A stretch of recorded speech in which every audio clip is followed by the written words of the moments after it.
Hi friends, welcome back to Ranju Agal official YouTube channel. എല്ലാവർക്കും സുഖമെന്ന് വിശ്വസിക്കുന്നു. ഇന്ന് ഞാൻ ശരിക്കും വന്നിരിക്കുന്നത് നിങ്ങളോട് കുറച്ച് സംസാരിക്കാൻ വേണ്ടി മാത്രം കേട്ടോ. പിന്നെ കുറച്ച് ടിപ്പ് വേണം പറഞ്ഞുതരാം. പക്ഷേ മെയിൻ ഉദ്ദേശം എന്ന് പറയുന്നത് നിങ്ങളോടൊന്ന് സംസാരിക്കുക. ഞാൻ എന്നൊരു വ്യക്തിനെ കുറിച്ച് കുറച്ച് ഐഡിയ കിട്ടിയിട്ടുണ്ടെങ്കിൽ നിങ്ങൾക്ക് എൻ്റെ വീഡിയോ കാണാൻ ഇൻട്രസ്റ്റ് ഉണ്ടാകും എന്ന് വിശ്വസിച്ചുകൊണ്ട് തന്നെ പറയാമെന്ന് വിചാരിച്ചു. ആക്ച്വലി എന്നോട് കുറേ പേര് ചോദിക്കുന്നൊരു കാര്യമാണ് കേട്ടോ, എത്ര റവന്യൂ കിട്ടി തുടങ്ങി എന്ന് ഒരു വിഭാഗം ആൾക്കാർ ചോദിക്കാറുണ്ട്. ശരിക്കും എനിക്ക് റവന്യൂ ഒന്നും കിട്ടി തുടങ്ങിയിട്ടില്ല. ശരിക്കും എൻ്റെ മോണിറ്റൈസേഷൻ പോലും കഴിഞ്ഞിട്ടില്ല. ഞാൻ യൂട്യൂബിൽ വീഡിയോസ് ഇട്ട് തുടങ്ങുമ്പം മീൻസ് കണ്ടിന്യൂ ചെയ്യാത്തതുകൊണ്ടൊക്കെ ഒരു പക്ഷേ ആയിരിക്കാം. സബ്സ്ക്രൈബേഴ്സ് കംപ്ലീറ്റ് ആയിട്ടുണ്ട്, പക്ഷേ റവന്യൂ കിട്ടാനുള്ള മോണിറ്റൈസേഷൻ കഴിഞ്ഞിട്ടില്ല. അതിന് അവേഴ്സ് ഇനിയും പെൻഡിങ് ആണ്. അപ്പോൾ നിങ്ങളുടെ സപ്പോർട്ട് ഇനിയും ആവശ്യമാണ്. അപ്പം നമുക്ക് കാര്യത്തിലേക്ക് കിടക്കാം. ആക്ച്വലി ഞാൻ എന്താണെന്ന് നിങ്ങൾക്ക് പറഞ്ഞു തരാൻ ഞാൻ ആക്ച്വലി സാധാരണ ഒരു മനുഷ്യത്തി അത്രേ ഉള്ളൂ. പിന്നെ എന്നാന്ന് വെച്ചിട്ടുണ്ടെങ്കിൽ എൻ്റെ വീടും കുടുംബവും കാര്യങ്ങളൊക്കെ ഞാൻ നിങ്ങൾക്ക് പറഞ്ഞുതരാം. അന്ന് എന്നെക്കുറിച്ച് അറിഞ്ഞു കഴിയുമ്പോൾ നിങ്ങൾക്ക് എന്നോട് കുറച്ചും കൂടെ ഒരു അടുപ്പം തോന്നുമെന്ന് വിശ്വസിച്ചുകൊണ്ട് ഞാൻ ആക്ച്വലി കണ്ണൂർ ജില്ലയിലെ കൊട്ടിയൂർ എന്ന സ്ഥലത്താണ് എൻ്റെ വീട് കേട്ടോ. എൻ്റെ കൊച്ചു വീട്ടിൽ പപ്പയും മമ്മിയും എനിക്കൊരു സിസ്റ്ററാണുള്ളത്. നമ്മൾ 4 പേരടങ്ങുന്ന ഒരു ഫാമിലി ആയിരുന്നു കേട്ടോ. അങ്ങനെയാണ് എൻ്റെ ഫാമിലി എന്ന് പറയുന്ന ബാക്ക്ഗ്രൗണ്ട് എന്ന് പറയുന്നത്. പിന്നെ എല്ലാവരും സുഖമായിട്ടിരിക്കുന്നു. സിസ്റ്റർ എന്നെ പോലെ നേഴ്സാണ്. ആക്ച്വലി ഞാനും ബേസിക്കലി നേഴ്സാണ്. ചേച്ചി ഇപ്പോൾ UK വർക്ക് ചെയ്യുന്നു. പിന്നെ പപ്പയും മമ്മിയും സുഖമായിട്ട് വീട്ടിലിരിക്കുന്നു. അതാണ് എൻ്റെ വീട്. അപ്പം ശരിക്കും കുറേ കഷ്ടപ്പാടുകളിലൂടെയും ബുദ്ധിമുട്ടുകളിലൂടെയും വളർന്നു എന്നൊരു വ്യക്തിയാട്ടോ ഞാൻ. അപ്പം എനിക്ക് മറ്റുള്ളവരുടെ ബുദ്ധിമുട്ടുകൾ കണ്ടാൽ അല്ല മറ്റുള്ളവരുടെ കാര്യങ്ങൾ കണ്ടാൽ എനിക്ക് മനസ്സിലാകുന്നതും എനിക്ക് അവരെ പറ്റുന്ന രീതിയിലൊക്കെ ഹെൽപ്പ് ചെയ്യാനൊക്കെ മെൻറ്റാലിറ്റിയൊക്കെ ഉള്ള ഒരു വ്യക്തി എന്ന് ഞാൻ നിങ്ങളോട് പറയാം. പിന്നെ കുട്ടിക്കാലത്ത് ശരിക്കും പറഞ്ഞിട്ടുണ്ടെങ്കിൽ കുറേ സന്തോഷങ്ങളായിട്ടുള്ള അനുഭവങ്ങളും ഉണ്ട്, അതേപോലെ തന്നെ കുറേ ബുദ്ധിമുട്ടുള്ള അനുഭവങ്ങളൊക്കെ ഉണ്ട്. അപ്പം അങ്ങനെ കഷ്ടപ്പെട്ട് വളർന്നു വന്ന് ദൈവം സഹായിച്ച് ഇപ്പോൾ കുഴപ്പമില്ലാത്ത രീതിയിൽ നിൽക്കുന്നു. നല്ലൊരു പ്രൊഫഷനിൽ പഠിച്ചിറങ്ങാൻ വേണ്ടി പറ്റി. പക്ഷേ എൻ്റെ പപ്പ എന്ന് പറഞ്ഞാൽ നല്ല രീതിയിൽ എന്നെ കഷ്ടപ്പെട്ട് പഠിപ്പിച്ച കേട്ടോ. ആ കഥയും സ്റ്റോറിയൊക്കെ ഞാൻ വീണ്ടും പറയാം. പിന്നെ എന്നാന്ന് വെച്ചിട്ടുണ്ടെങ്കിൽ സ്കൂൾ ലൈഫിൽ ശരിക്കും ഞാൻ ആസ് എ പേഴ്സൺ എന്ന് പറഞ്ഞിട്ടുണ്ടെങ്കിൽ എൻ്റെ ഒരു പ്രൊഫഷൻ ഞാൻ നേഴ്സിങ് എന്നെക്കുറിച്ച് ചിന്തിച്ചിട്ടേ ഉണ്ടായിരുന്നില്ല. കുറേ പേർക്കൊക്കെ എന്നെക്കുറിച്ച് അറിയാവുന്നവർക്കറിയാം. ഞാൻ ആക്ച്വലി ഇത് കുട്ടിക്കാലത്തെ സ്റ്റോറിയിൽ നിന്ന് തുടങ്ങാം കേട്ടോ. ആക്ച്വലി എൻ്റെ വീട്ടിൽ എൻ്റെ ചേച്ചി ഞാനുമാണ്. ആക്ച്വലി ചേച്ചി നന്നായിട്ട് പഠിക്കും, ഭയങ്കര പഠിപ്പിസ്റ്റാണ്. ഭയങ്കര പഠിപ്പിസ്റ്റ്. എവിടെ സ്കൂളിൽ പോയാലും ഫസ്റ്റ് സെക്കൻഡ് രീതിയിൽ നിന്ന് നല്ല അടിപൊളിയായിട്ട് പഠിക്കും, നന്നായിട്ട് ഡാൻസ് കളിക്കും, അങ്ങനെ ആക്റ്റീവായിട്ടുള്ളൊരു വ്യക്തിയാണ്. പക്ഷേ എന്നാൽ ഞാൻ നേരെ തിരിച്ച് ഓപ്പോസിറ്റാണ്. എനിക്ക് പഠിക്കാൻ ഇൻട്രസ്റ്റേ ഇല്ലാത്തൊരു വ്യക്തിയും അങ്ങനെ ഒരു ഇതായിരുന്നു. എനിക്ക് നന്നായിട്ട് കളിച്ച് നടക്കണം. പിന്നെ പപ്പേൻ്റെ അനിയൻ്റെ ഒരു കൊച്ചുണ്ട്, അപ്പു എന്നാണ്. അവന് ഇപ്പം എന്നെക്കാളും 2-3 വയസ്സേ ഉള്ളതാണ്. പക്ഷേ അവനും ഞാനും അടങ്ങുന്ന ഒരു ലോകമായിരുന്നു ചെറുപ്പത്തിൽ. ഭയങ്കര കളിച്ച് നടക്കണം. പിന്നെ എൻ്റെ പപ്പേൻ്റെ വീട്ടിലാണെങ്കിൽ 12 മക്കളാണ്. അപ്പം ആൻറ്റിമാരൊക്കെ ആയിട്ടുള്ള ഒരു വലിയ കൂട്ടുകുടുംബമായിരുന്നു നമ്മുടെ. അപ്പോൾ എപ്പോഴും ഞാൻ എൻ്റെ വല്യമ്മയായിട്ടാട്ടോ കൂട്ട്. പപ്പേൻ്റെ അമ്മയായിട്ട് ഭയങ്കര അറ്റാച്ച്മെൻറ്റാണ്. എപ്പോൾ സമയം കിട്ടിയാലും ഞാൻ അമ്മച്ചീൻ്റെ അടുത്ത് പോകും. അമ്മച്ചീൻ്റെ ഒപ്പം കളിച്ച് നടക്കുന്ന ഒരു കുട്ടിക്കാലമാണ് ഇപ്പോൾ ഓർമ്മ വരുന്നത് കേട്ടോ. ഇങ്ങനെ കാലങ്ങളൊക്കെ പോകുമ്പം സ്കൂളിലൊക്കെ കൊണ്ടുവിടും. പക്ഷെ അഡ്ജസ്റ്റ് ചെയ്ത് പഠിച്ച് ജയിച്ചു പോകുന്നല്ലാതെ ഒരു ഇൻട്രസ്റ്റും കാണിക്കാത്തൊരു വ്യക്തിയായിരുന്നു പഠനത്തിൽ. അങ്ങനെ ഇരിക്കെ എപ്പോഴും ടീച്ചേഴ്സാണെങ്കിൽ, അതായത് ചേച്ചി പഠിച്ച സ്കൂളിൽ ഞാൻ ബാക്കിൽ ഇങ്ങനെ വന്നുകൊണ്ടിരിക്കുകയാണല്ലോ. അങ്ങനെ ടീച്ചേഴ്സൊക്കെ ആണെങ്കിലും പറയും, രഞ്ജു ഇങ്ങനെ നടന്നാൽ പോരാ, നന്നായിട്ട് പഠിക്കണം, ചേച്ചീൻ്റെ ഒരു അമൃതയാണ്, ചേച്ചി നന്നായിട്ട് പഠിക്കുമല്ലോ, അവളെ കണ്ടു പഠിക്കുന്നൊക്കെ പറഞ്ഞാൽ ഭയങ്കര ഇത് വിട്ടു. ഞാൻ ഓക്കെ എന്ന് പറഞ്ഞിട്ട് ഇതിൽ കേട്ടിട്ട് അതിൽ വിട്ടു പോകും, ഞാൻ എൻ്റെ പാട്ടിൽ പോകും. അങ്ങനെയൊരു വ്യക്തിയായിരുന്നു.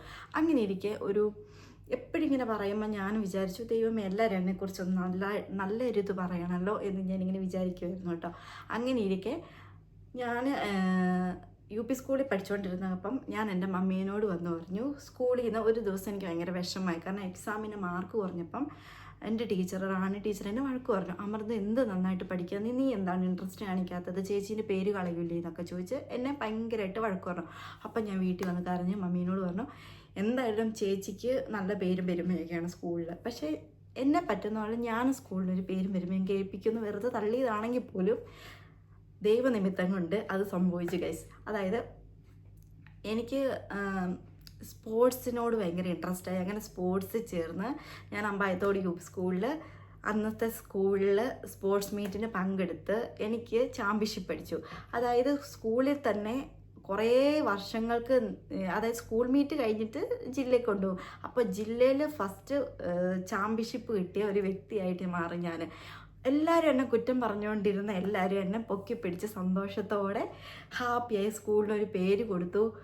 ആ സ്കൂളിൽ നിന്ന് ഇറങ്ങുന്നതിന് മുമ്പ് ആ സ്കൂളുകാരും ആ സ്കൂളിലെ നാട്ടുകാരും എന്നെ അപ്രീസിയേറ്റ് ചെയ്ത് ട്രോഫി തന്ന് ക്യാഷ് പ്രൈസ് തന്ന് എന്നെ ഭയങ്കരമായിട്ട് അഭിനന്ദിച്ച നിമിഷങ്ങൾ അതെനിക്ക് ഒരിക്കലും മറക്കാൻ പറ്റത്തില്ല ഗൈസ്. അവിടെയായിരുന്നു എൻ്റെ സ്റ്റാർട്ടിങ് കേട്ടോ, എൻ്റെ ലൈഫിൻ്റെ ടേണിംഗ് പോയിന്റ് എന്ന് പറഞ്ഞാൽ.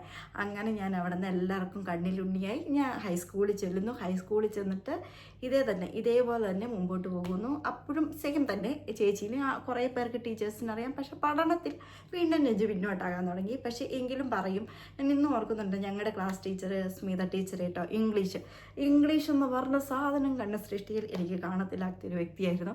അപ്പം ഈ ടീച്ചർക്ക് എന്നെ പേഴ്സണലി എന്നെ ഇഷ്ടമാണെങ്കിൽ പോലും ടീച്ചർ പറയും, രഞ്ജു പഠിക്കണം, ഇംഗ്ലീഷിന് നല്ല മാർക്ക് മേടിക്കണം. ഈ പണ്ടാൻ ഇംഗ്ലീഷ് എന്ന് പറയുന്ന സാധനം കേൾക്കുമ്പം തന്നെ ഉണ്ടല്ലോ എനിക്ക് വലിച്ചെറിയാനുള്ള ഇഷ്ടക്കേടുള്ള സാധനമായിരുന്നു അന്ന് ഇംഗ്ലീഷ്. എങ്കിലും ഞാൻ ടീച്ചറിനോട് പറയും, ഓക്കെ ടീച്ചർ എന്തായാലും പഠിക്കും, അങ്ങനെ ഇങ്ങനെയാന്നൊക്കെ പറഞ്ഞ് ഇതേ സംഭവം തന്നെ നമ്മുടെ കൊട്ടിയൂർ ഹൈസ്കൂൾ. ഞാൻ പഠിച്ചത് കൊട്ടിയൂർ IJM-HS കൊട്ടിയൂർ കേട്ടോ. അപ്പം നിങ്ങൾക്കറിയാം, ഞാനിപ്പം തള്ളുന്നൊന്നും അല്ല കേട്ടോ. അവിടെ ചെന്ന് കഴിഞ്ഞപ്പോൾ എൻ്റെ ഫ്രണ്ട്സ് സർക്കിളിലുള്ളവർക്കറിയാം, എല്ലാവർക്കും അറിയാം എൻ്റെ കാര്യങ്ങളൊക്കെ. അപ്പം ഞാൻ അവിടെ ചെന്ന് അപ്പോഴാണ് ഞാൻ നമ്മുടെ സബീന സിസ്റ്ററിൻ്റെ വരവ്. കാരണം സബീന സിസ്റ്റർ എന്ന് പറഞ്ഞിട്ടുണ്ടെങ്കിൽ അവിടുത്തെ സ്പോർട്സ് ടീച്ചറാണ്, എസ്പെഷ്യലി സിസ്റ്ററാണ്.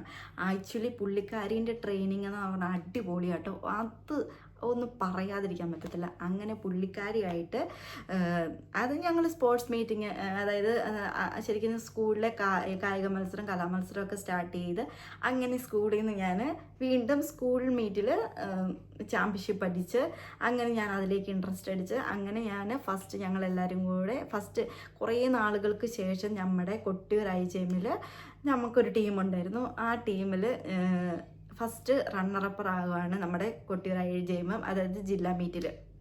അതിലും കിട്ടി ഗൈസ് എനിക്ക് ചാമ്പ്യൻഷിപ്പ്. അതൊക്കെ ഒരു മറക്കാൻ പറ്റാത്ത ഒരു അനുഭവങ്ങളാട്ടോ. അങ്ങനെ പിന്നെ എൻ്റെ കുറേ ഫ്രണ്ട്സ് ഉണ്ട്, ഷാനി, ദിൽന, ജോസ്മി, അങ്ങനെ കുറേ ഫ്രണ്ട്സ് ഉണ്ട് കേട്ടോ. ഞങ്ങളൊക്കെ ഭയങ്കര വൈബായിരുന്നു ഗൈസ്. അതായത് അവിടെ നിന്നാണ് ശരിക്കും ഇത്രയും ലൈഫിൽ ഞാൻ പോയിട്ടുണ്ട് ഏറ്റവും കൂടുതൽ ലൈഫിൽ എൻജോയ് ചെയ്തെന്ന് പറഞ്ഞിട്ടുള്ളൊരു അവസരം എന്ന് പറഞ്ഞിട്ടുണ്ടെങ്കിൽ എൻ്റെ 8ാം ക്ലാസ് തൊട്ട് +2 വരെയുള്ള ലൈഫാണ്. അതിന് ശേഷം ഇന്ന് വരെ ഞാൻ അനുഭവിച്ചിട്ടില്ല അത്ര ഹാപ്പി, അത്ര എൻജോയ് ചെയ്തിട്ടുള്ള ഒരു ദിവസങ്ങളായിരുന്നു കേട്ടോ. അങ്ങനെ ഇരിക്കുക സ്കൂൾ മീറ്റൊക്കെ തുടങ്ങി, സ്റ്റേറ്റ് മീറ്റ്, പിന്നെ നമ്മൾ ഫോക്കസ് ചെയ്തുകൊണ്ടിരിക്കുന്ന സ്റ്റേറ്റ് മീറ്റാട്ടോ. സ്റ്റേറ്റ് മീറ്റ് എന്നൊക്കെ പറഞ്ഞാൽ പിന്നെ ഓർക്കണ്ട. പിന്നെ മെയിൻ എയിം എന്ന് പറഞ്ഞിട്ടുണ്ടെങ്കിൽ പത്രത്തിൽ ഫോട്ടോ വരിക എന്നാണ്. ശരിക്കും ആ ഫോട്ടോസൊക്കെ എൻ്റെ കയ്യിലുണ്ടായിരുന്നു, കാണിച്ചു തരായിരുന്നു. വീട്ടിലുണ്ട്, ഞാനെല്ലാം സൂക്ഷിച്ചു വെച്ചിട്ടുണ്ട്. അപ്പം ഞങ്ങൾ സ്പോർട്സിന് ഇറങ്ങുന്നതിന് മുമ്പ് ഞങ്ങൾ പറയും, ഇന്ന് മലയാള മനോരമയിൽ ഫോട്ടോ വരണം, നന്നായിട്ട് ഒരുങ്ങിയിട്ട് പോകാമെന്നൊക്കെ. അങ്ങനെ എപ്പോഴും ഇത്രയും, അതായത് +2 വരെയുള്ള കാലഘട്ടങ്ങളിൽ എല്ലാ പ്രാവശ്യത്തെ ജില്ലാ മീറ്റിലും ഫസ്റ്റ് പ്രൈസ് അടിച്ചു എന്ന് പറഞ്ഞു ഓടി വരുന്ന ഫോട്ടോസും വരുന്ന കാര്യങ്ങളൊക്കെ ഓർക്കുമ്പോൾ ഉണ്ടല്ലോ വളരെ അതിസന്തോഷമായ ഒരു ഓർമ്മകളാട്ടോ. ഇനി അടുത്ത പാട്ടിൽ അടുത്ത കഥ പറയാം കേട്ടോ. ഇപ്പം ഏകദേശം എന്നെക്കുറിച്ച് ഒരു ഐഡിയ കിട്ടിയിട്ടുണ്ടാവില്ലേ. Bye bye.